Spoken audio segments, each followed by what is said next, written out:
আল্লাহর হাবিব বলেন খাশিয়াতুল্লাহি ফিস সিররি ওয়াল আলানিয়া। আল্লাহর হাবিব বলেন ওই ব্যক্তির জন্য মুক্তি যে প্রকাশ্যে এবং গোপনে আল্লাহকে ভয় করে। প্রকাশ্যেও যেরকম গোপনেও। আমাদের মাঝে দুই এরকম মানুষ আছে যে উপরে দেখতে একরকম, ভিতরে আছে না নাই? সামনের কাতারে নামাজ পড়ে কিন্তু রাত্রেবেলা আবার অন্যায় কাজের মধ্যেও কি নিজেকে ডুবিয়ে রাখে। সমাজের মধ্যে সব ভালো ভালো কাজ করে, রাতের আধারে আবার নাইট ক্লাবে গিয়ে সেখানে যে নিজের চরিত্রটাকে নষ্ট করে ফেলে, আছে না নাই?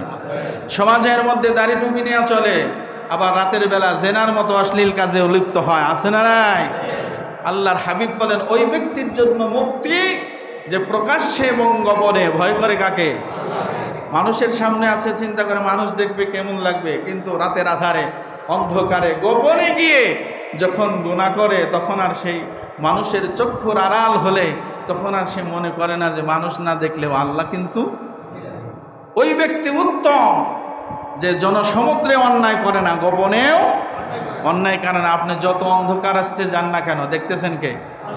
আরো জোরে বলেন, কে দেখছেন?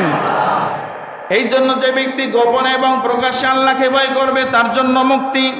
আল্লাহর হাবিব মুক্তির 2 নাম্বার ফয়সালা বললেন ওয়াল কসদু ফিল ফাকরি ওয়াল গিনা।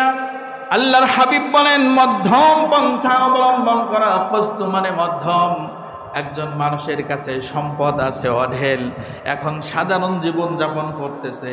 কিছু মানুষ আছে দেখবেন হঠাৎ করে যখন বড় লোক হয় তখন সে আর নিজেকে কন্ট্রোল করতে। আমি কি ভুল বললাম? যেখানে সেখানে মানুষকে মারতে যায়, কলার নাচানাচি করে, 10 টাকার জিনিস 25 টাকা কিনা কয়, বাড়লে দাম কয়ে নেই, আমার সামনে থেকে কিনে দেখবো। আবার যখন শেষ হয়ে যায়, সব কিছু বিলীন হয়ে যায়, তখন মানুষের কাছে বলে ভাই 1 টান সিগারেট দাও, আমার তো টাকা নাই, 1 টান খাইয়া দিই, আছে না নাই? এই জন্য আল্লাহর হাবিব বলেন ওয়াল কসদু ফিল ফাকরি ওয়াল গিনা।